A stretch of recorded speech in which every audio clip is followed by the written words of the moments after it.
Viruses are unseen to the naked eye. They are minuscule, infectious agents that can destroy you from the inside. However, how did the knowledge of these pathogens come to be? Who discovered them? And what recent discoveries do we have of them now? The first person that leads us on this journey in discovery is Dmitry Ivanovsky. Born in Godov, this Russian botanist was the first person to be introduced to viruses, even if he had no idea what they were.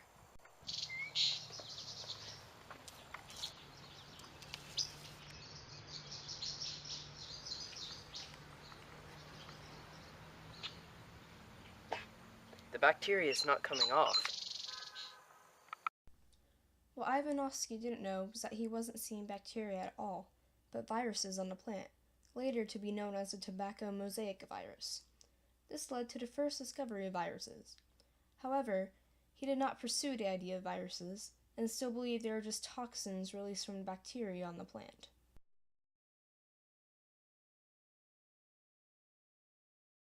A Dutch botanist from Amsterdam, Martinus Beijerinck, was the second half to discovery of viruses. He also realized it could only be multiplied in cells that were dividing, meaning it could only be present in living cells. He was also the first to use the term virus to describe the infectious agent. Something in this moves in the agar gel. Bacteria doesn't do that. This is a virus.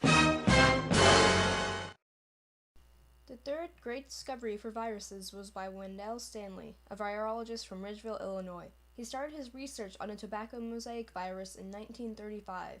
He realized after crystallizing the virus that it was particulate in nature, being mainly made of proteins and RNA. Recent discoveries in virology include discovery of HIV. 3 virologists from Paris, France, Luc Montagnier, Jean-Claude Sherman, and François Barré-Sénassy formed a team. They were led by Luc Montagnier and first discovered HIV as LAV, or lymphadenopathy-associated virus. They discovered the virus after a lymph node biopsy was conducted on a person who had contracted AIDS. Luc Montagnier and François Barré-Sénassy later won the Nobel Prize for discovery of HIV. However, an American biomedic from Connecticut also helped in discovering HIV. Robert Gallo and his team discovered a mutation of HIV at the same time as Montagnier and his team.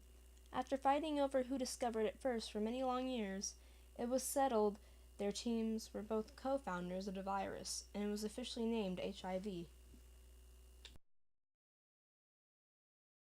These discoveries of viruses allow us to understand them at a whole new level. We now know they are particulate in nature, are mainly made of protein-covered RNA, can only replicate in dividing cells, and can be transmitted sexually as seen by HIV.